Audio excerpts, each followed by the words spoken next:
کے بھائی سادہ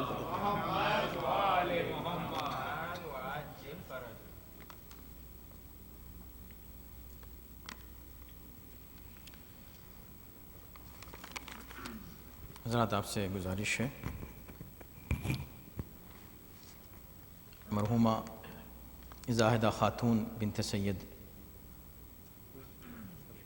مشبر جعفری مرحوم اور سید اظفر علی ابن سید امتیاز علی اور محمد احسن جعفری ابن سید مشبر جعفری، ان حضرات کے لیے، مرحومین کے لیے، اپنے تمام مرحومین کے لیے، تمام شہدائے راہ حق کے لیے اور عموماً تمام مرحومین و مرحومات مومنات کے لیے ایک سورہ حمد اور 3 بار سورہ توحید کی تلاوت فرما کر ایصال ثواب فرمائیں۔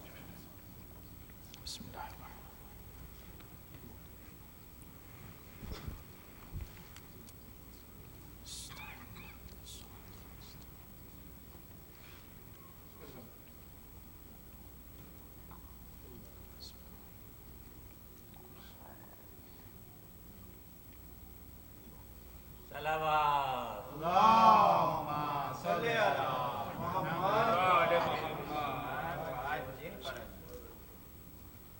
رحم اللہ من قرأ الفاتحہ۔ بسم اللہ الرحمن الرحیم۔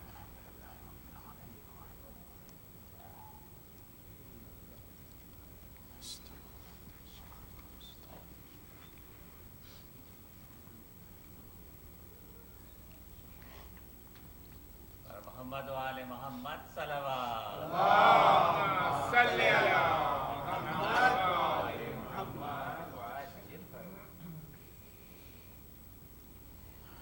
اعوذ باللہ السمیع العلیم من الشیطان اللعین الرجیم، بسم اللہ الرحمن الرحیم۔ الحمد للہ رب العالمین والصلاة والسلام علی اشرف الانبیاء والمرسلین، خاتم النبیین رحمة للعالمین، سیدنا ونبینا وشفیع ذنوبنا وطبیب نفوسنا ومطهر قلوبنا مولانا ابی القاسم محمد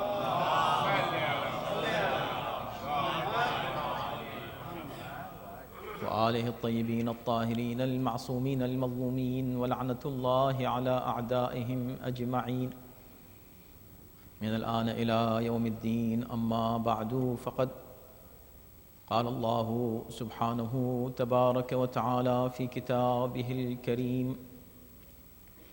وهو أصدق القائلين وقوله الحق، بسم الله الرحمن الرحيم، وما الحياة الدنيا إلا لعب ولهو وإن الدار الآخرة خیر للذین یتقون افلا تعقلون۔ صلوات۔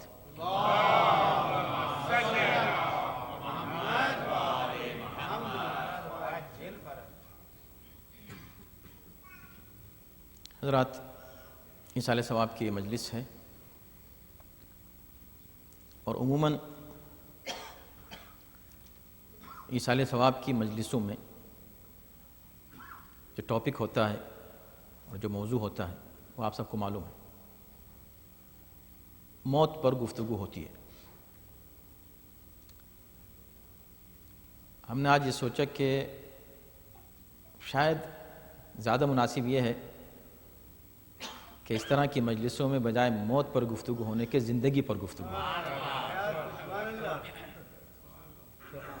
اس لیے کہ جن کا انتقال ہو گیا وہ تو چلے گئے یا چلی گئیں، اب جب ہم ان کا ذکر کر رہے ہیں تو ہم تو زندہ ہیں، ہمیں کیا سبق حاصل کرنا ہے کسی کی موت سے یا ذکر موت سے۔ اور یہی وجہ ہے کہ جب تلقین پڑھی جاتی ہے اور کہا جاتا ہے اسمع افہم، سنو اور سمجھو، تو بات اس سے بھی کی جا رہی ہوتی ہے اور جو آس پاس میں کھڑے ہوئے ہیں ان کو بھی یاد دلایا جاتا ہے، تم بھی مت بھول جانا، ان کو بھی ہم سنا رہے ہیں، ان کو یاد دلا رہے ہیں اور تمہیں بھی بتا رہے ہیں کہ سب کو ادھر جانا ہے۔ تو حیات کیا ہے، زندگی کیا ہے؟ جب زندگی کا ذکر آتا ہے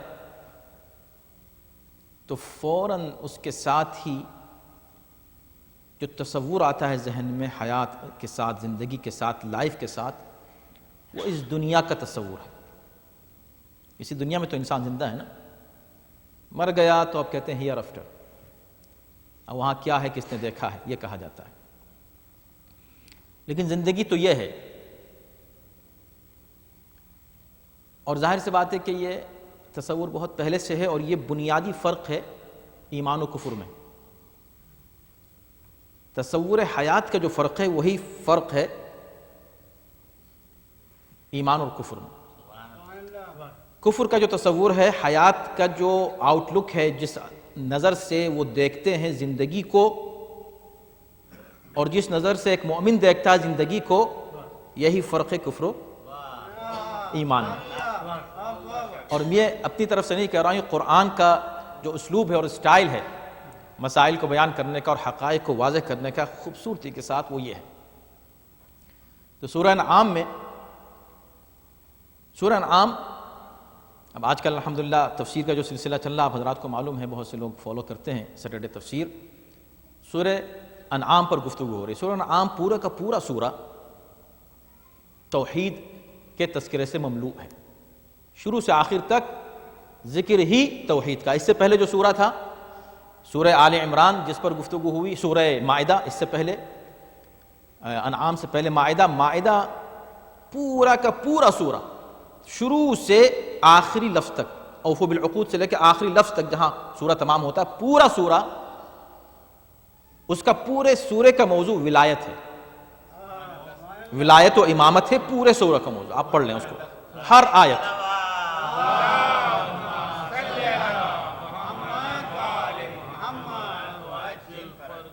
بہت دلچسپ ہے جب آپ سوروں کا، صرف اگر سوروں کا تعارف بیان کیا جائے نا، تو عشرے کے عشرے جو ہے ناتمام اور ناکافی ہیں۔ انشاءاللہ عشرے میں آپ کی خدمت میں حاضر ہو رہا ہوں، تو بہت سے ٹاپکس ہیں ذہن میں کہ کیا کیا ہوں، ان میں سے ایک یہ بھی ہو سکتا ہے، یہ ہو کہ تفسیر کا ایک رخ یہ اختیار کیا جائے کہ مثلا کسی ایک سورہ کا تعارف پورے عشرے میں کرایا دیا جائے، صرف ایک سورہ کا، شروع سے آخر تک یہ سورہ پڑھو، دیکھو کہ اس میں کیا کہا گیا ہے، اور کس انداز کا میسج اور کیا اسلوب ہے، کیا انداز ہے قرآن مجید کا، تو اس سے شوق اور ذوق پیدا ہو تلاوت قرآن کا۔ تو سورہ انعام شروع سے آخر تک پورا صرف توحید سے متعلق ہے، اور اس میں جتنے خطابات ہیں مشرکین سے ہیں اور کافرین سے، جو اللہ کا انکار کرتے ہیں، اللہ کو نہیں مانتے۔ تو اس میں شروع میں یہ کہا گیا کہ ان کافروں کا نظریہ یہ ہے کہ وہ یہ کہتے ہیں کہ وَمَا هَذِهِ الْحَيَاةُ الدُّنْيَا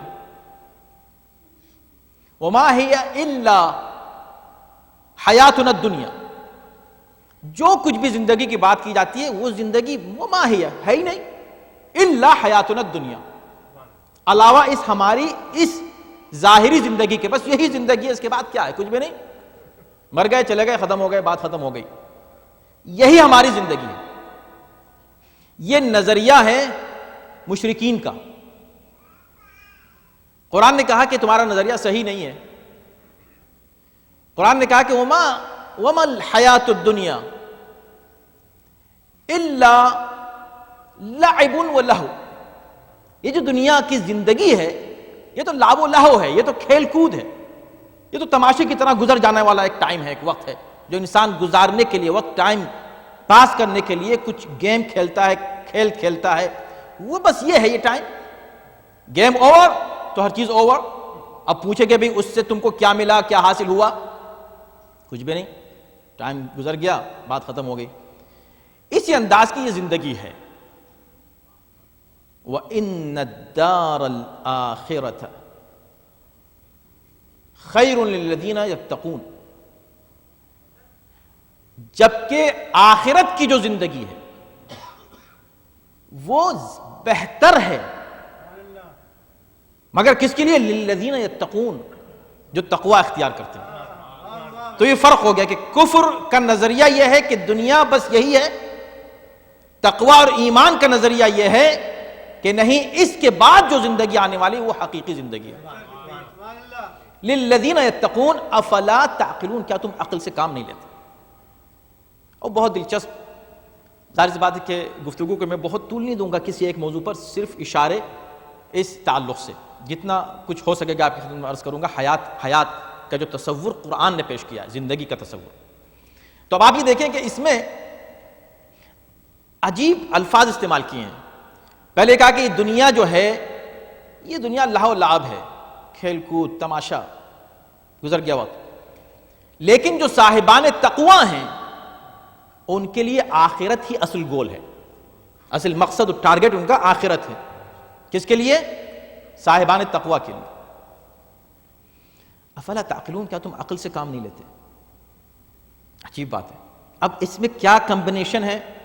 3 لفظ استعمال کیے، یہ دنیا لہو و لعب ہے، متقین آخرت کو دیکھتے ہیں، کیا عقل سے کام نہیں لیتے؟ اس میں سارا پیغام یہ ہے میرے دوستو کہ اس دنیا کو جو اپنا گول بناتے ہیں، جو صبح و شام کام ہی اس دنیا کے لیے کرتے ہیں، ان کا ٹارگٹ ہی دنیا ہے، آخرت تو کچھ ہو نہیں، مرنے کے بعد کچھ نہیں ملنے والا ہے، کچھ ہے ہی نہیں مرنے کے بعد، جب تو بس یہی دنیا ہے، ہم کو جو کچھ بھی لطف لینا ہے، مزے لینا ہے، اسی دنیا میں لینا ہے۔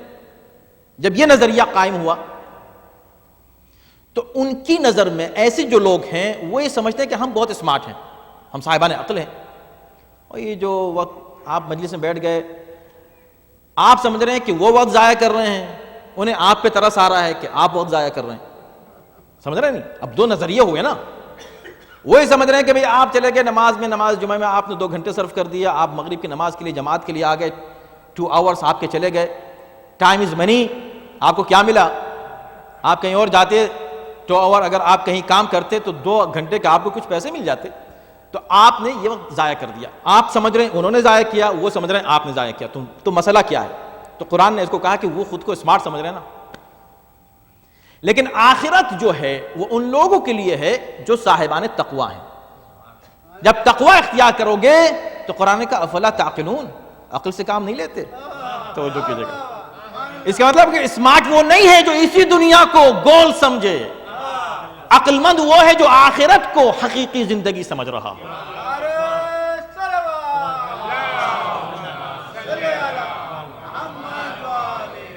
تو خدا کی نظر میں اصل صاحب عقل کون ہے؟ جو یہ غور کر رہا ہو کہ بھئی ہمیں اس دنیا کو کس نظر سے دیکھنا ہے۔ تو یہ دنیا لہو و لعب ہو گئی۔ اسی مضمون کی ایک آیت ہے، بہت سی آیتیں کبھی کبھی آیتیں بالکل الفاظ کے ساتھ اسی طرح قرآن نے دہرائی ہیں، کچھ آیتیں ایسی ہیں، اور کچھ آیتیں مضمون کے ساتھ دہرائی ہیں، بعینی ہی الفاظ استعمال نہیں کی لیکن مضمون وہی ہے۔ سورہ عنکبوت میں آپ پڑھتے ہیں تو یہ آیت جو میں نے آپ کے سامنے پڑھی، یہ سورہ انعام کی آیت نمبر 32 ہے، جا کے پڑھ لیجئے گا تاکہ بعد میں بھی تھوڑا سا مطالعے کے بعد اور لطف آتا ہے۔ اور اب جو میں آپ کے سامنے آیت پڑھنے والا ہوں یہ سورہ عنکبوت کی آیت نمبر 64 ہے۔ یاد رکھنے کے لیے ایزی یہ ہے کہ یہ 32 اور وہ 64، جسٹ ڈبل کر دیجئے اس میں۔ ہاں، اس کے بھی ٹرکس ہوتے ہیں کیسے یاد کی جاتی ہیں آیتوں کے نمبر سے۔ آپ نے یاد کر لیا اسے، اب آپ جب اس آیت کو پڑھیں گے اور آپ سوچیں کہ کیا وجہ ہے کہ شب قدر جو سب سے اہم زندگی کا وقت ہے ایک مومن کے لیے، اس کا ہر منٹ پورے سال کے ہر منٹ کے اوپر قیمتی ہے کہ نہیں؟ پورا رمضان وساعاتہ افضل الساعات، اس کی ہر گھڑی سے بہتر ہے، ہر گھڑی، دن نہیں رات نہیں، ہر آور۔ اس رمضان میں ایک رات ایسی ہے کہ جس کی ایک منٹ کتنا قیمتی ہے کہ وہ پوری رات 80 سال کی برابر ہے۔ خیر من 1000 شہر، 1000 شہر۔ اب اس 1000 شہر کے لیے اس قرآن کے پڑھنے کی تاکید کی گئی کہ قرآن پڑھو۔ اس میں قرآن کیسے پڑھیں؟ پوری رات میں تو ختم نہیں ہوگا، کہا 3 سورے پڑھو۔ تو کیا وجہ ہے کہ ہم کو ان سوروں کے پڑھنے کا حکم دیا گیا اتنی قیمتی رات میں؟ توجہ ہے نا، یہی ہے کہ افلا تعقلون، غور نہیں کرتے۔ تو اس میں جو مضامین ہیں وہ بہت ہی اعلیٰ مضامین ہیں، ان میں سے ایک آیت میں آپ کے سامنے پیش کر رہا ہوں، انما هذه الحیات الدنیا لہو ولعب، یہ جو دنیا کی زندگی ہے یہ لہو لعب ہے۔ الفاظ کا فرق ہے، اس وقت نہیں ہے کہ اس کے ریزن میں آپ کے سامنے پیش کروں، کچھ اور عرض کرنا ہے کہ وہاں لعب و لہو کہا، یہاں لہو و لعب پلٹ دیا اس کو۔ یہ لہو لعب ہے، کھیل کود ہے، سپورٹس، گیمز. وَإِنَّ الدَّارَ الْآخِرَةَ لَهِيَ الْحَيَوَانِ، جبکہ آخرت کی زندگی ہی زندگی ہے. آخرت کی زندگی ہی زندگی، یعنی اس کو زندگی بھی نہیں مانا ہے. توجہ کیجئے گا، جس کو ہم زندگی مان رہے ہیں اس کو زندگی بھی نہیں مانا ہے. آخرت کی زندگی ہی زندگی ہے. لو کانوا یعلمون، وہاں تعقلون تھا اس لیے کہ غور کرنا تھا، کمپیئر کرنا دو چیزوں میں. یہاں ایک انفارمیشن دی جا رہی ہے کہ اصل زندگی آخرت کی زندگی ہے، تو یہاں یعقلون نہیں کہا. انفارمیشن کے لیے یعقلون کی ضرورت نہیں ہوتی ہے، یعلمون کی ضرورت ہوتی ہے. تو یہاں یعلمون کا لفظ استعمال کیا. کیا یہ جانتے نہیں ہیں؟ کاش یہ اس بات کو، اس حقیقت کو جانتے. سورہ ملک میں خلق الموت والحیات لیبلوکم ایکم احسن عملا، اللہ نے موت و حیات کو خلق کیا. تو موت پہلے کہ حیات پہلے؟ تو کہنا ہی چاہیے تھا کہ حیات و موت کو خلق کیا. سیکوینس کیا رکھا؟ موت و حیات کو. یعنی اس زندگی کو قابل ذکر بھی نہیں مانا. زندگی اللہ کی نظر میں وہ ہے جو اس موت کے بعد شروع ہوتی ہے. اب ایک لفظ ان لوگوں کے لیے کہ جن کا نظریہ یہ تھا کہ نہیں جناب یہی تو ساری زندگی، آپ کہاں چکر میں پڑ گئے، اس کو آپ نے کب دیکھا کب ہے. تو جلدی سے، تاکہ یہ بات بھی، کیونکہ ذہن میں جس وقت اس طرح کی کوئی تقریر سن رہا ہو تو دسیوں سوالات آتے رہتے ہیں، تو جلدی جلدی جتنا ہو سکے مقرر کے لیے اگر موقع ہو تو ان کو کلیئر کرتا ہوا آگے بڑھے. نہیں ہو سکے تو بعد میں سوالات کا سلسلہ ہے، آپ کسی موقع پر انشاءاللہ کلیئرفائی کر سکتے ہیں اسی سے، مگر جس نے پڑھا ہو. اس پہ غور رکھیے گا. پڑھا کسی اور مولانا نے حاکم سے، مولانا فلاں صاحب نے یہ پڑھا. ہم نے کہا تھا آپ ان سے ہی پوچھ لیتے بھائی، ہم سے کہاں پوچھ رہے ہیں، ہمیں کیا پتا کیا پڑھا، کیا کانٹیسٹ تھا، کیا ان کا سیاق و سباق تھا گفتگو کا. بارکیف. تو اب اس میں ایک شخص آیا امام جعفر صادق علیہ السلام کے پاس، اور آ کر یہ کہا کہ بھئی ایک شخص ہے، بڑا اسکالر ہے، بہت بڑا اسکالر، بہت بڑا فلاسفر ہے، اور اس نے بڑے بڑے علماء کو، اسلامی مسلم علماء کو ڈیفیٹ دی ہوئی ہے، اور وہ چیلنج کرتا ہے سب کو کہ کوئی آئے اور ثابت کر دے کہ مرنے کے بعد زندگی ہے. ثابت کریں. ظاہر سی بات ہے آپ سائنٹیفکلی کیسے ثابت کریں گے؟ اسی لیے شروع ہی میں قرآن نے کہہ دیا کہ یؤمنون بالغیب. بہت سے مسائل غیب پر منحصر ہیں، لیکن یہ غیب کی خبر بغیر عقل کے نہیں ہے، بغیر سائنٹیفک نہیں ہے. خبر دینے والا اس کی رسالت سائنٹیفک ہے. توجہ ہے نا؟ یہ خود قرآن سائنٹیفک، یعنی کہ سائنس سے، عقل سے، فکر سے، براہین سے آپ ثابت کر سکتے ہیں توحید کو، رسالت کو. لیکن اب آپ ثابت کریں کہ ہاں بھئی جنت ہے، جہنم ہے، اس کو ثابت کرنے کے لیے پہلے آپ کو ان کی صداقت ثابت کرنی پڑے گی جو یہ اطلاع دے رہے ہیں. تو اوورآل بات جا کر منتہی ہوتی ہے عقل ہی کے اوپر، لیکن اب یہاں وہ ضد یہ کر رہا کہ نہیں تم اس بات کو ثابت کرو، کوئی سائنٹیفک ایکسپیریمنٹ ہو کہ جس سے ثابت ہو کہ بھئی آخرت ہے. حالانکہ وہ ایکسپیریمنٹ بھی قرآن نے پیش کیا ہے اسی سورہ انعام کی، اسی جو آیت میں نے آپ کے سامنے پیش کی ہے. اس سے پہلے وقت نہیں ہے، لیکن اس میں یہ کہہ دیا ہے کہ جب ہم تمہاری روح کو قبض کرتے ہیں جب تم سوتے ہو، ثم یبعثکم فیہا، اس کے بعد پھر دن ہی میں اللہ تمہیں اٹھا دیتا ہے. یبعثکم کے لفظ بعثا استعمال کیا نے اٹھا لیتا ہے، وہی لفظ استعمال کیا جو قیامت کے لیے استعمال کیا ہے کہ قیامت میں تم کو اٹھائے گا، حشر و نشر ہوگا. ایسے ہی ہم تم کو روز موت دیتے ہیں، روز اٹھاتے ہیں. یہ جو نیند ہے یہ ایک طرح کی موت ہے. اگر اسی پر گفتگو کی جائے تو خیر ایک سائنٹیفک سلسلہ ادھر آئے گا، لیکن ہم ادھر نہیں جا رہے ہیں. اس کی ضد یہ تھی کہ یہ دکھائیں. اس نے آ کر امام سے کہا، امام نے کہا تو بھئی میں کیا کروں؟ اس نے اگر ڈیفیٹ دیے تو دوسرے علماء کو دی ہوگی، ہم کیا کر سکتے ہیں؟ اگر وہ ہمارے پاس آئے تو ہم اس سے بات کریں کہ ہاں ٹھیک ہے ہم اس کو لے کر آئیں، اگر آپ اجازت دیں کہ لے کر آؤ. وہ آیا بڑے زور و شور کے ساتھ. اب دیکھیں کہ امام جب کسی سے گفتگو کرتے ہیں تو اس کی عقل کے مطابق کیسے بات کرتے ہیں. اگر ہمارے پاس کوئی ایک معلومات آ جائے، کوئی بھی ایک انفارمیشن، ہم کو اس کا جواب مل گیا، تو اب ہم اس کو ہر ایک پہ اپلائی کر دیتے ہیں. اس لیے کسی کو ہم کنوینس کر پاتے ہیں، کسی کو نہیں کر پاتے. اس لیے کہ سننے والے کے جو لیولز ہیں ذہن کے وہ مختلف ہیں. تو جیسے اس کا ذہن ہوگا ویسے ہی ہمیں اسے ٹیچنگ دینی ہوگی. پری اسکول والے کو اگر آپ ہائی اسکول کے کلاسز دینا شروع کر دیں یا ہائی اسکول والے کو پری اسکول کا دینا شروع کر دیں تو اس بات سمجھ میں نہیں آئے گی نا اس کے. امام ایک ہی سوال کے مختلف جوابات دیا کرتے تھے اس لیے کہ سائل مختلف ہوتے تھے. اب یہ فلاسفر ہے, فلاسفر نے آ کے کہا کہ ہاں تو کیا مطلب, امام نے کہا تم کیا کہتے ہو؟ کہا کہ بھئی آپ بیکار یہ نماز روزے زکوٰۃ یہ سب کیا ہے, بیکار آپ محنت کرنا اس دنیا میں, کچھ بھی نہیں, مرنے کے بعد کچھ بھی نہیں, انسان مرا ختم بات, انجوائے کرو اپنی لائف. امام نے کہا دیکھو پہلی بات تو یہ ہے کہ تم ہمیں جو نصیحت دے رہے ہو انجوائے کرنے کی, ہم اس لائف کو اسی میں انجوائے کر رہے ہیں, تمہیں کوئی پریشانی ہے اسی میں؟ کہا چلیں اگر آپ انجوائے کر رہے ہیں صحیح ہے, ہر ایک کے انجوائمنٹس الگ ہوتے ہیں, کسی کو کوئی چیز پسند ہے کسی کو وہی چیز پسند نہیں ہے, ٹھیک ہے اگر آپ انجوائے کر رہے ہیں, لیکن یہ سمجھ لیں کہ مرنے کے بعد کچھ بھی نہیں, آپ ثابت کر دیں. امام نے کہا مجھے ثابت کرنے کی ضرورت نہیں ہے, پہلی بات تم جو فلاسفر ہو نا, تم عقل مند ہو, عقل سے کام لیتے ہو کہاں؟ کیا میں تم سے یہ پوچھنا چاہتا ہوں کہ بھئی میں یہ کہتا ہوں کہ ہے, سوچنے کی بات ہے, رسک فیکٹرز انسان دیکھتا ہے نا, اسی کیلکولیشن سے دیکھتا ہے. تم یہ دیکھو میں کہہ رہا ہوں کہ ہے,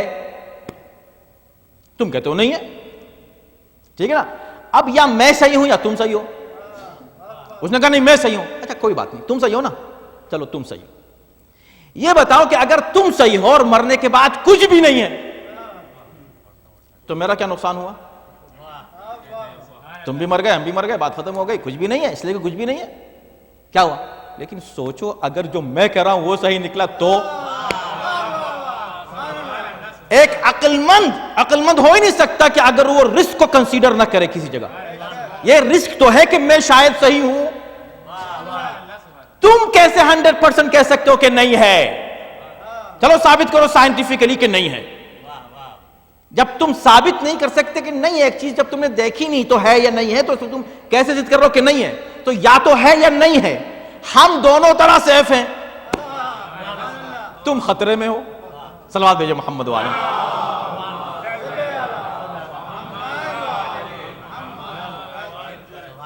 تو اب یہ اچھا ان لوگوں کو اس طرح کے وہ نظریات کہ بھئی یہی دنیا سب کچھ ہے, this is the goal, everything we have is this life.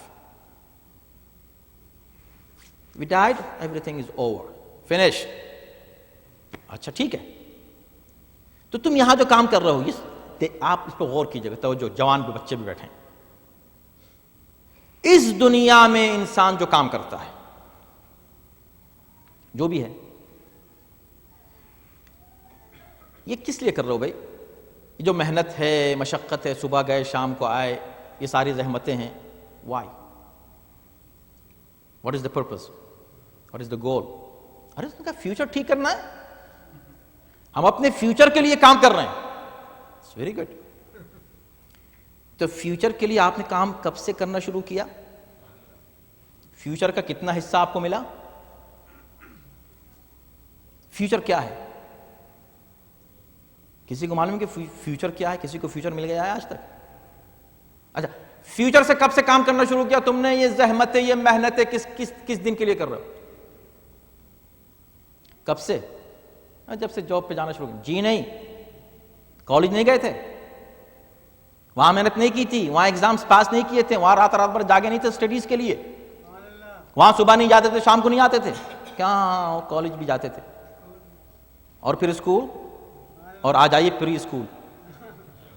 Pre school سے اب تو پری اسکول 3 سال 3.5 سال کا بچہ روتا ہوا جا رہا ہے, پیرنٹس اس کو لے کے جا رہے ہیں, ارے بھائی اس پہ رحم کرو, سونے دو.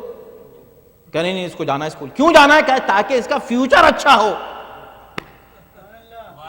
چلیں پری اسکول پاس کر لیا, اب تو سونے دو. کہ نہیں اس کو جانا ہے اسکول. کیوں؟ تاکہ فیوچر اچھا ہو.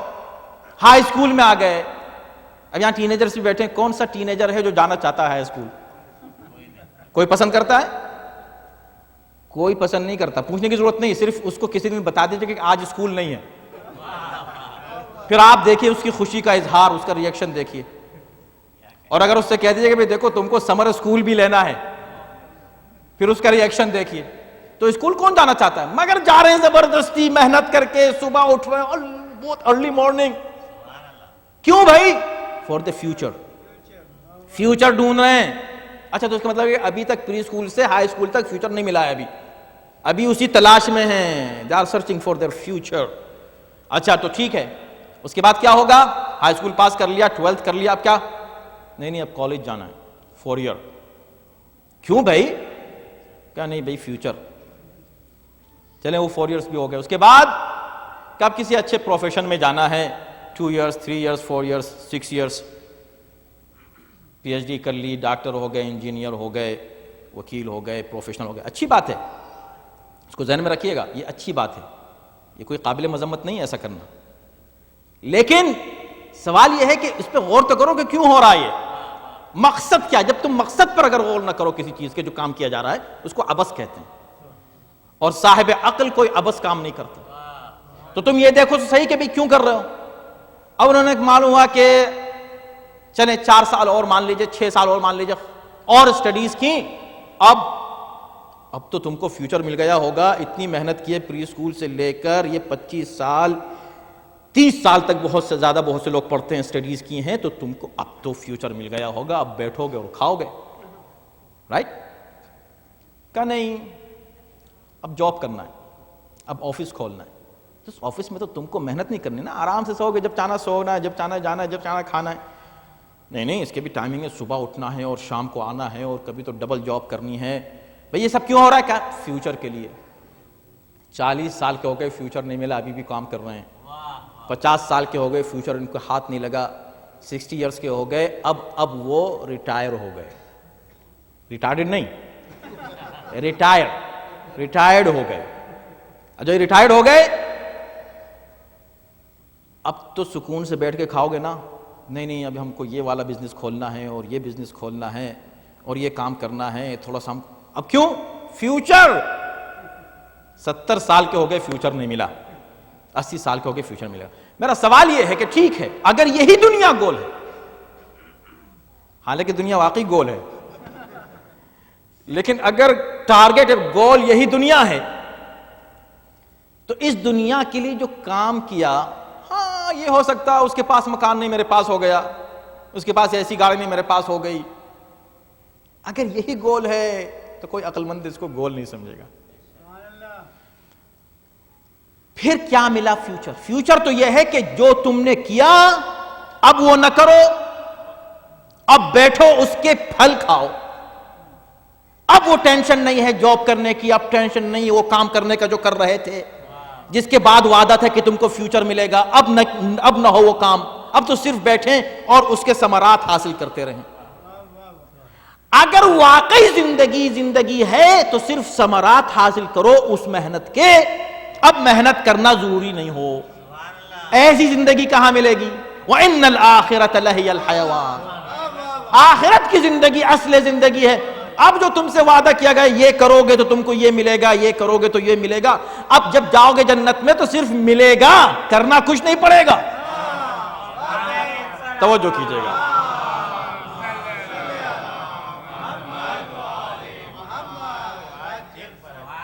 اور وہاں یہ نہیں ہے کہ صبح اٹھو نماز پڑھو اور شام کو بھی نماز پڑھو, نمازیں وہاں نہیں ہیں.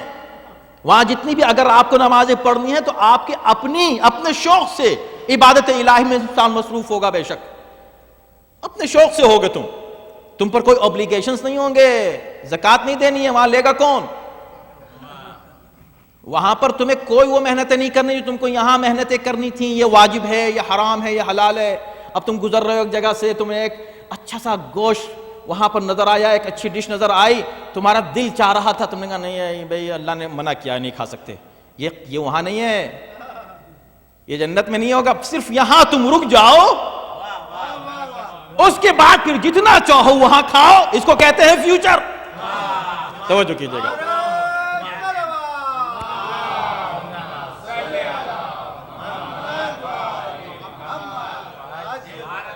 یہ فیوچر ہے نا. یہ کون سا فیوچر ہوا کہ جب سے آنکھ کھولی زندگی میں, جب سے محنت محنت محنت محنت اور مطمئن. اچھا مجھے دکھا دیجیے کوئی آدمی مطمئن ہو گیا ہو. اس کے جو بھی امبیشنز, ہر انسان کے کچھ اس اپنے لیے گول سیٹ کرتا ہے, کچھ اس کے لیے اپنے فیوچر کے لیے جو بھی اس نے معین کیا ہے ایک ٹارگٹ, تو 100 میں سے اگر اس کو 1 مل گیا تو بہت بہت کامیاب مانا جاتا ہے. لیکن کہاں ہے اصل زندگی؟ کیا ہے؟ جتنا وعدہ کیا گیا ہے، جتنا وعدہ کیا گیا وہ ملے. جتنا وعدہ، اب سنیں سبحان اللہ، کیا ہے قرآن، کیا مزہ ہے قرآن. نہ صرف یہ کہ جتنا وعدہ ہے وہ ملے، اگر فیوچر ایسا ہو جائے کہ جتنا وعدہ کیا گیا ہے اس سے زیادہ ملے تو قرآن نے کیا کہا؟ من عمل صالحا من ذکر او انثى، سورہ نحل آیت نمبر 97.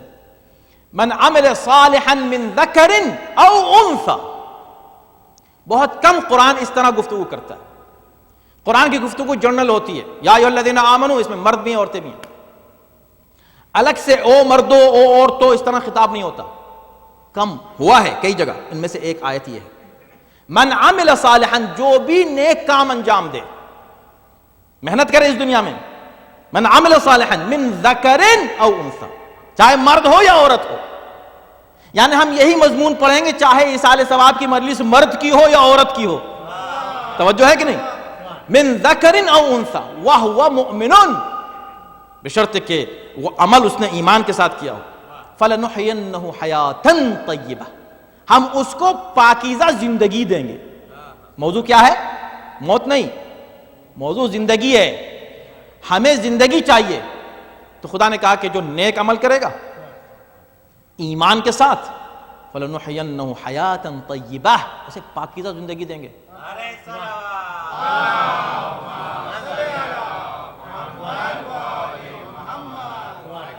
حیات طیبہ دیں گے، پاکیزہ زندگی. یعنی طیب، طیب جو ہے مزیدار کو بھی کہتے ہیں عربی میں، اور پاک کو بھی کہتے ہیں کلین. ہیپینس، ریئل ہیپینس تم کو مل جائے گی.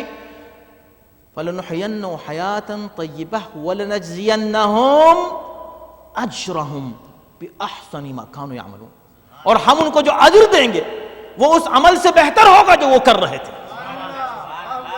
اس سے بہتر تمہیں ملے گا. اتنا نہیں کہ تم سے یہ ہوا ہے کہ چلو بھائی آورلی بیسس پہ ہم تم کو رکھتے ہیں، تم اتنے آور کام کرو اتنا تم کو ملے گا. یہ بات ہے، لیکن نہیں، تم کو ایکسٹرا بھی دیا جائے گا. واجبات پر عمل کرو، محرمات سے بچو. جو تم سے کہا کہ یہ مت کرو یہاں، اس کے بعد وہاں تم جو کچھ سنو، کوئی پابندی نہیں ہے. یہاں کہہ دیا میوزک مت سننا، مگر جنت میں جو آوازیں آئیں گی، کیا ہے یہ میوزک اس کے سامنے؟ اب وہاں پابندی نہیں ہے ان آوازوں پر، اس لیے کہ تم جنت پہنچ گئے ہو. وہاں کی غذاؤں پر کوئی پابندی نہیں. تمہیں کوئی چیز اچھی لگی، وہاں حلال اور طیب ہی ہے، اس کے سوا کچھ نہیں ہے، صرف پاکیزہ ہیں وہاں وہ چیزیں. تو پتہ ہی چلا کہ اس زندگی کو اس زندگی سے کمپیئر کرتے ہوئے انسان عقل مند وہ ہے کہ ہر لمحہ، ہر گھڑی اپنی یہ سوچے کہ میں نے اپنا وقت کہاں صرف کیا. اپنا وقت، ابھی آپ یہاں بیٹھے نا مجلس میں، آگے ہو سکتا ہے آتے ہوئے پریشانی ہو رہے، جائیں نہیں جائیں، چلیں نہیں چلیں، چلو چلتے ہیں. کون جیتا؟ وہ روح جیتا جو حقیقت حیات کو سمجھتا ہے. آپ آگئے، یہ ٹائم آپ کے پرزرو ہو گیا. اب یہ کبھی یہ ٹائم نہیں مرنے والا ہے آپ کا.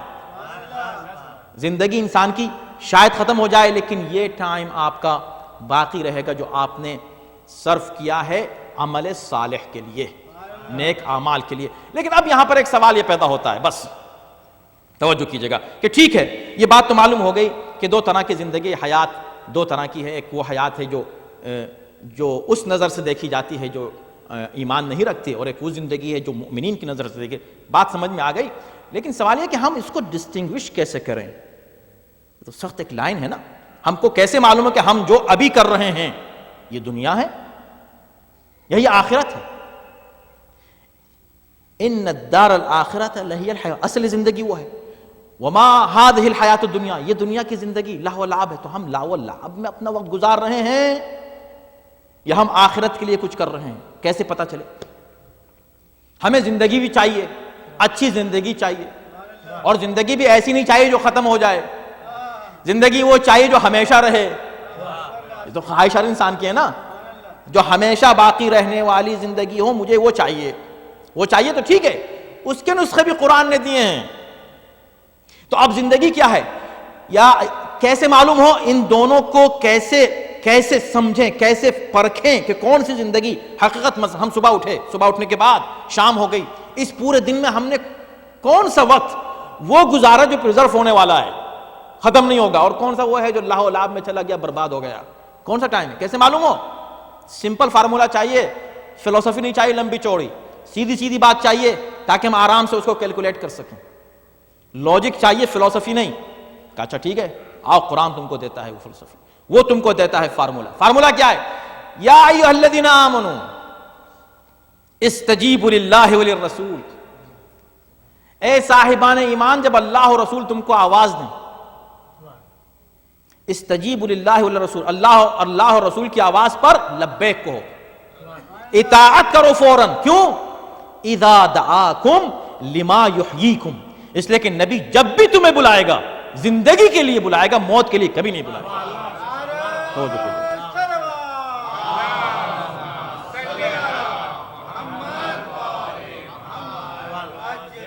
نہیں، نبی جب بلائے آواز دے آؤ تو آ جاؤ.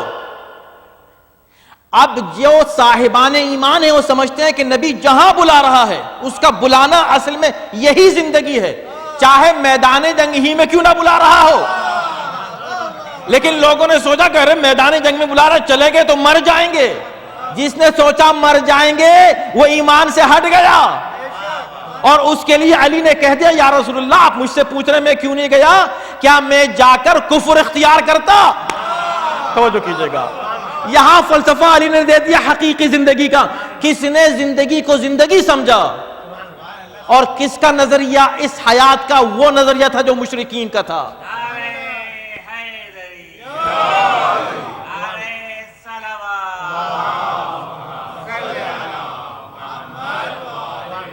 حضرات محترم، عجیب ہے یہ گفتگو. تو پتہ کیا چلا؟ سمپل فارمولا ہے. مت سمجھے کہ کیا لے کے بیٹھ گئے موضوع، ہم کیسے سمجھیں گے، کیسے پہچانیں گے. نہج البلاغہ بھری ہوئی ہے مذمت دنیا میں، دنیا کی مذمت فل، قرآن بھرا ہوا. لیکن اس کا مطلب نہیں ہے کیا کریں ہم، گھر بیٹھ جائیں، جاب نہ کریں، کالج نہیں جائیں، اچھے پروفیشنلز نہ بنیں. میں کہتا ہوں نہیں، اس کے برعکس ہے. اس قوم کو سب سے بیسٹ ہونا چاہیے. میں بار بار دہراتا ہوں، ہو سکتا ہے اس سے پہلے کہہ چکا ہوں، لیکن یہ وہ بات ہے کہ جو 100 بار دہرانی چاہیے. بھئی دیکھو، اس قوم کو جو علی کے ماننے والے ہیں نا، جو علی کے فالوورز ہیں، ان کو ٹاپ ہونا چاہیے. کوئی قوم ان سے اونچی نہیں ہونا چاہیے کسی معاملے میں، in any field, good field, اچھی چیزوں میں. اچھا، اچھی باتوں میں یہ ظاہر تعلیم، علم، مثلا ڈاکٹرز ہیں، میں کہتا ہوں ٹاپ ہمارے یہاں ہونے چاہیے. جب کوئی بھی ایسی لسٹ آئے کہ بھئی یہ ٹاپ 100 ہیں یہاں کے، تو اس میں ٹاپ کون آنے چاہیے؟ علی کے چاہنے والے.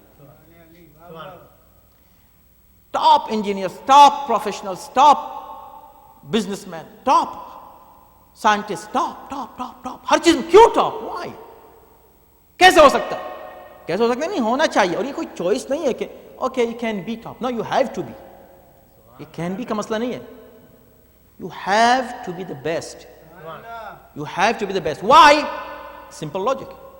دا ریزن از دس، اگر آپ کا امام کسی اور لیڈر سے نیچے ہو تو تمہیں حق ہے کہ کسی اور قوم سے نیچے ہو جاؤ. جب تمہارا رہبر کسی سے کم نہیں ہے تو اس کے ماننے والے بھی کسی معاملے میں کسی سے کم نہیں ہونے.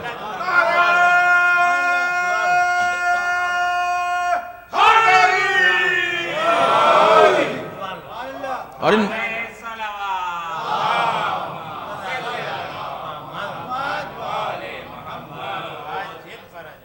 ان مجلسوں کا یہی مقصد ہے، ذکر اہل بیت کا یہی مقصد ہے. کچھ نادان بیچارے، ظاہر ہو سکتا ہے کہ میں ان کی نیت پر شک نہیں کرتا، ممکن ہے کہ وہ کچھ اور سوچ رہے ہوں، لیکن نہیں، نظریہ جو ہے، یعنی جس نظر سے، جس زاویے سے، جس اینگل سے آپ حقائق کو دیکھیں، کلین ہونا چاہیے. ارے یہ فضائل کیوں بیان ہوتے ہیں؟ یہ جب دیکھو بس فضائل، جب دیکھو نعرہ حیدری. یہ فضائل بیان ہی اس لیے ہوتے ہیں کہ دیکھو تمہارے رہبر کیسے صاحبان فضائل تھے. بھئی دنیا میں بھی تو رہبر ہیں نا، ہر قوم کے رہبر ہیں. کیا بات ہے کہ صرف آپ کے رہبر ہیں؟ ہر قوم کے رہبر ہیں دنیا میں. مگر ایمانداری سے بتائیے، اس لیے نہیں کہ بھئی ہم چونکہ ان کے ماننے والے اس لیے کہہ رہے ہیں، نہیں، ہم رکھتے ہیں، چلو آؤ ہم رکھتے ہیں، ان میں سے کوئی بھی ایک رکھ لو. اور عجیب بات یہ ہے، عجیب بات، سبحان اللہ، جا کر آپ دیکھیں، ریسرچ کریں. میں نے کہا نا وہی کیلکولیشن ہونے چاہیے، سمپل، صرف دعوے نہیں. آپ ہی دیکھیں، کسی بھی ایک رہبر کا نام لیجئے، کوئی بھی ہسٹری میں اٹھائیے، کسی بھی قوم کے یا انٹرنیشنل آپ ہسٹری جب پڑھتے ہیں، اس ہسٹری میں ٹاپ لوگ گزرے ہیں مختلف فیلڈز میں. آپ کسی بھی ایک ٹاپ کو لے لیجئے، پوچھے کہ اچھا یہ بھی ٹاپ ہے، چاہے وہ پولیٹیکل فیلڈ میں ہو، چاہے وہ سائنٹیفک فیلڈ میں ہو، کسی بھی فیلڈ میں، اینی فیلڈ، یہ ٹاپ ہے اور اس کا نام آتا ہے، اس کا ذکر ہوتا ہے. اچھا تو پوچھیں کہ اس جیسا یہ ہے، اس کے خاندان میں اور کتنے ہیں؟ توجہ ہے نا؟ میں ایک عجیب سوال چھوڑ کے جا رہا ہوں آپ کے لیے، ریسرچ کرتے رہیں اس کے اوپر اور غور کرتے رہیں. تو ہم اس لیے نہیں محبت کرتے اس گھرانے سے،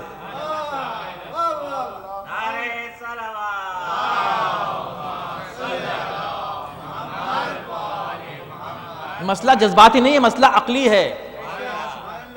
کسی کو لے لو، کسی رہبر کو، چلے باہر کے رہبر، اپنے رہبروں میں لے، آپ کسی کو لے لیں،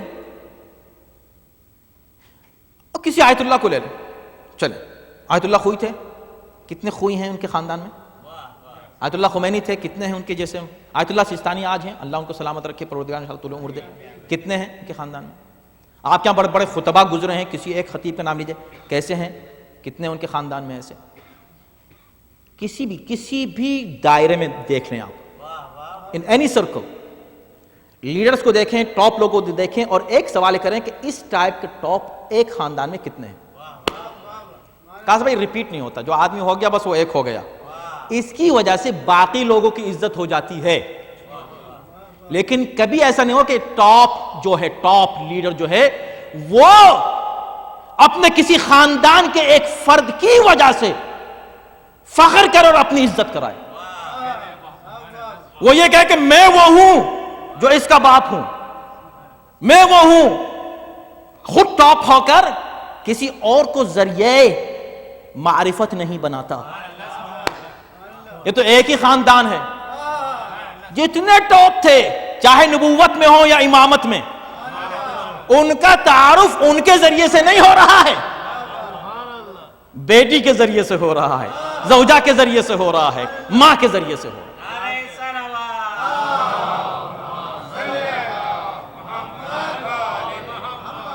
دیکھ لیا آپ نے، گفتگو تمام ہو رہی ہے. لیکن آپ یہ سوچیں کہ ہے کوئی ایسا خاندان، دکھا دیں. نہیں ہے، آپ کو کوئی نہیں ملے گا، مگر ایک ہی خاندان ملے گا جس میں ایک نہیں، دو نہیں، 10 نہیں، 12 نہیں، 14، اور 14 ہر ایک ایسا کہ اس پر وہ نام اپلائی کر سکتے ہو جو پہلے کو دیا، اور وہ بھی کر سکتے ہو جو دوسرے کو دیا، وہ بھی کر سکتے ہو جو چھٹے کو دیا. جس کو جو نام دیا ہے وہ سب پہ اپلائی ہوتا ہے. یہ قرآن کی طرح ہیں، جیسے قرآن کا ہر سورے کا نام الگ الگ ہے مگر ہر ایک پہ لفظ قرآن اپلائی ہوتا ہے. سب سورے قرآن ہیں، ایسے یہ سب کے سب الگ الگ نام ہو سکتے ہیں مگر اولنا محمد و آخرنا محمد و کلنا محمد. صلوات بے محمد و آلہ.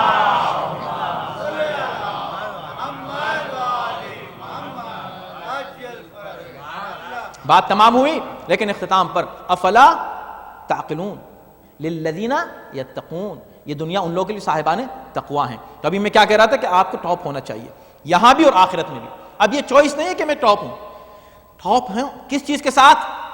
تقوی کے ساتھ. تو یہ جو دنیا ہے اس کو ڈسٹنگوش کرنے کے لیے کہ کون سے کام دنیا کے لیے کر رہے ہیں، کون سا آخرت کے لیے، یہ کنکلوژن ہے. کنکلوژن یہ ہے کہ ہم یہ دیکھیں کہ ہم اطاعت پروردگار کے ساتھ یہ کام کر رہے ہیں یا نہیں. اگر اطاعت کے ساتھ آپ خوب کما رہے ہیں، 1 ملین کما لیے، مگر اطاعت پروردگار گول ہے، یہ 1 ملین نہیں ہے، تو آپ عبادت گزار ہیں، آپ متقی اور پرہیزگار ہیں. اگر $1 کمایا، 1 ملین نہیں، $1، وہ بیچارہ آج اس کو صرف $1 ملا، مگر اس کا گول یہی $1 تھا، کیا بڑا دنیا دار ہے. یہ مولا کا قول ہے، یہ بڑا دنیا دار ہے. کیوں؟ اس لیے اس کا گول یہی دنیا ہے، تو دنیا دار ہے. لیکن اس نے پوری دنیا حاصل کر لی. مولانا نے کہا پوری دنیا حاصل کر لو، مگر مقصد تمہارا پوری دنیا نہیں ہے، تمہارا مقصد آخرت ہے. تو تم زاہد ہو، تم بڑے پرہیزگار ہو، بڑے متقی ہو، تم تارک الدنیا ہو، تو ٹاپ ہو جاؤ اور سب سے بڑھ کر ہو جاؤ. یہی انسان جب تقوی کی منزل میں، ممکن ہی نہیں ہے کہ علی کا چاہنے والا متقی نہ ہو. نہیں، ممکن نہیں ہے. یعنی کہ میں نہیں کہہ رہا کہ ہاں ہو سکتا ہے متقی ہو سکتا، نہیں، ہو ہی نہیں سکتا. علی کے چاہنے والے کے لیے چوائس نہیں ہے اس کے سوا کہ وہ تقوی اختیار کرے. کیوں؟ اس لیے کہ علی امام پوری کائنات کے ہیں، مگر ان کو امام المسلمین نہیں کہتے، امام المؤمنین بھی نہیں کہتے، امام المتقین کہتے، اس لیے کہ وہ متقین کے امام ہیں.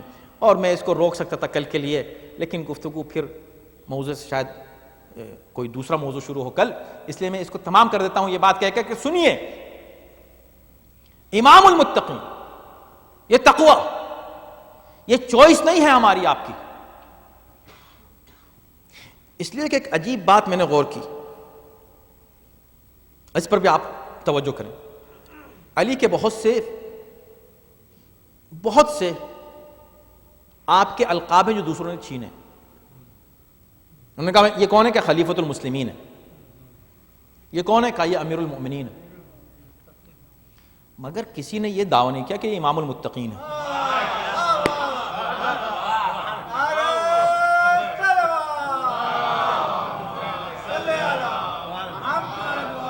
میرے دوستو، یہ بس میری پوری مجلس کا 1 گھنٹے کی خلاصہ، پوری مجلس کا خلاصہ میں آپ کو دے کے جانا ہوں، اس پہ غور کیجئے گا. کسی نے یہ دعویٰ نہیں کیا کہ امام، کیوں؟ وجہ کیا ہے؟ بھئی جب سارے القاب چھین سکتے ہیں تو یہ والا کیوں نہیں لے سکتے؟ اس میں کیا پریشانی تھی؟ کیا پریشانی تھی؟ کیا پریشانی تھی؟ کہا جب انہوں نے کہا خلیفۃ المسلمین ہیں. اچھا، آپ کس کے خلیفہ کا؟ مسلمانوں کے. کہاں ہیں وہ مسلمان؟ کہ دیکھو یہ ہیں مسلمان، وہ یہ جو ہمارے فالوورز ہیں نا مسلمان، یہ دیکھو یہ سب مسلمان، ہم ان کے خلیفہ ہیں. دکھا دیے مسلمان. اچھا آپ امیر المومنین؟ جی. کہاں ہے وہ مومن؟ کا یہ ہیں، دیکھو یہ سب مومنین ہیں یہ. اچھا تو آپ ان کے میں نے کہا. اب اگر کوئی کہتا میں امام المتقین ہوں، اچھا بھئی تو تم متقین کے امام ہو، کہاں ہے تمہارے بھی متقی ہو؟ اب کسی کے پاس سلمان ہو تو دکھائے، کسی کے پاس ابو ذر ہو تو دکھائے، کسی کے پاس میثم تمار ہو تو دکھائے، عمار ہو تو دکھائے، مقداد ہو تو دکھائے. ارے کسی کے پاس کربلا کے 72 جیسے ہو تو دکھائے، تب تو جا کر دعویٰ کر سکتا ہے کہ وہ امام المتقین ہے. اس لیے امام متقین کو ماننے والوں کی چوائس نہیں ہے تقوی، اوبلیگیشن ہے تقوی، لازم ہے.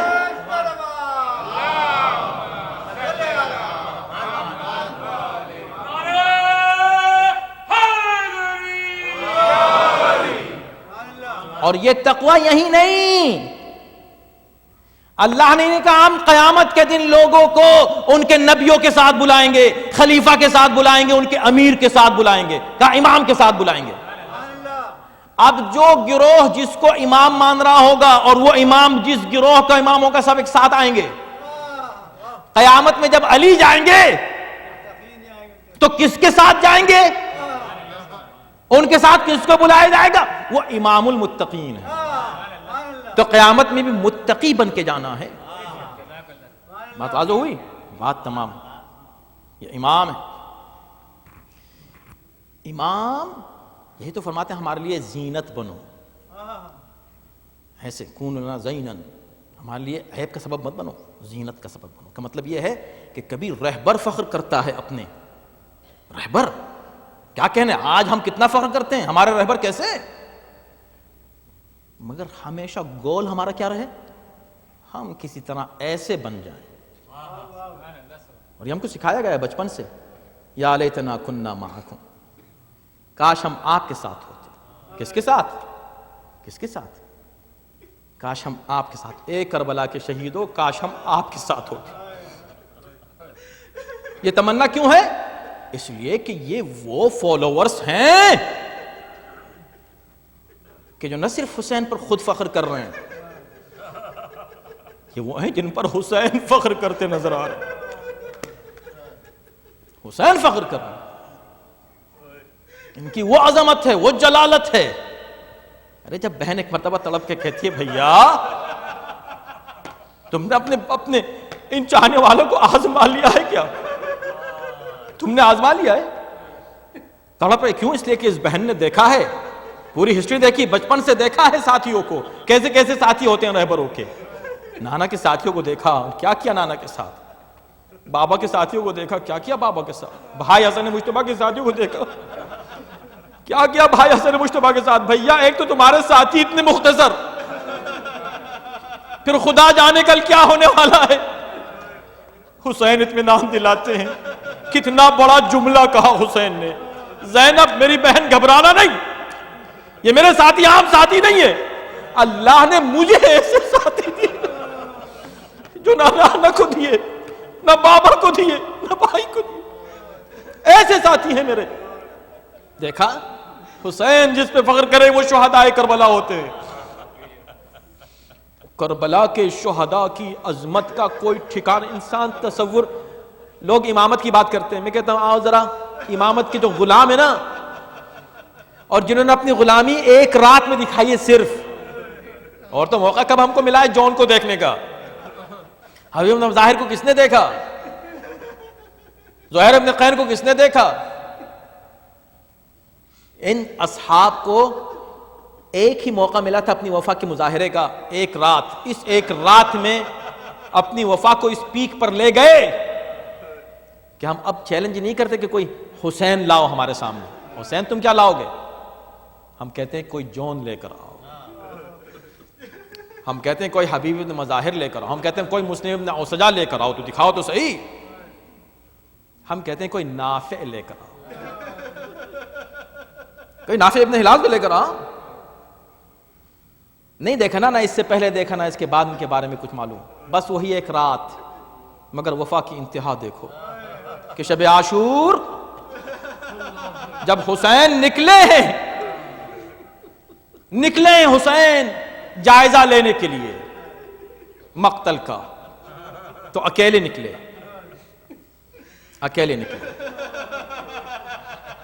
پہلے خیموں کا جائزہ لے رہے ہیں. خیموں کا جائزہ لینے کے بعد ایک ایک خیمے میں ہر بیوی اپنے اپنے شہید کو تیار کر رہے ہیں. اس کے بعد حسین مقتل کی طرف گئے. جیسے مقتل کی طرف چلے، قدم آگے بڑھائے، پیچھے سے کسی کے آنے کی آہٹ محسوس کی. پلٹ کے دیکھا تو کیا دیکھا؟ آہستہ آہستہ تھوڑے فاصلے کے ساتھ چلتے ہوئے نافع چلے آ رہے ہیں پیچھے. نافع ابن ہلال. رک گئے حسین، قریب آ گئے. نافع اتنی رات میں تم کہاں آ گئے؟ کہا مولا میں یہی تو آپ سے سوال کرنے آیا تھا آقا، اتنی رات میں آپ تنہا کہاں جا رہے ہیں؟ کہا نافع میں تو کہیں جا رہا ہوں جہاں جا رہا ہوں، مگر تم کیوں آ گئے؟ کیا عشق ہے، کیا محبت ہے. ارے یہ سارے صحابہ تو بیٹھے ہوئے نمازیں پڑھ رہے ہیں نا، عبادت کر رہے ہیں، تم یہاں کیسے آ گئے؟ کہا مولا اس سے بڑی عبادت کیا تھی؟ کسی صحابی نے دیکھا نہیں، ورنہ سب چلے آتے. یہ سب چلے آتے، کسی نے دیکھا نہیں کہ آپ کہاں جا رہے ہیں. میں نے دیکھ لیا کہ آپ اکیلے جا رہے ہیں. میں نے دیکھا، میرا دل نہیں مانا کہ آپ کو جانے دوں. میں چلا آیا پیچھے پیچھے پیچھے پیچھے، آپ کی حفاظت کرتے ہوئے کوئی دشمن کہیں سے حملہ نہ کرے. حسین نے جیسی اس محبت کو دیکھا، ہاتھ میں ہاتھ لے لیا. اب امام اور غلام کی طرح نہیں، بلکہ دوستوں کی طرح. دوستوں کی طرح ہاتھ پکڑا ہاتھ میں. نافع اتنی محبت کرتے ہو اپنے امام سے؟ جی مولا اتنی محبت کرتا، جی محبت کرتا ہوں. حسین روتے ہوئے کہتے ہیں نافع اس وقت بہت یاد آؤ گے جب عصر کی نماز کا وقت ہوگا، حسین گھوڑے سے زمین پر گرے گا، حسین کی بہن ہوگی، ایک ایک کو آواز دے گی آؤ میرے بھائی کو بچا لو، کوئی نہیں ہوگا. ہائے میری تنہا بہن اکیلی مجھے ذبح ہوتے ہوئے دیکھ رہی ہوگی، کوئی مجھے بچا نہیں ہوگا. وَسَيَعْلَمُ الَّذِينَ ظَلَمُوا أَيَّ مُنْقَلِبٍ يَنْقَلِبُونَ. پروردگار ہمارے صالح کو قبول فرما.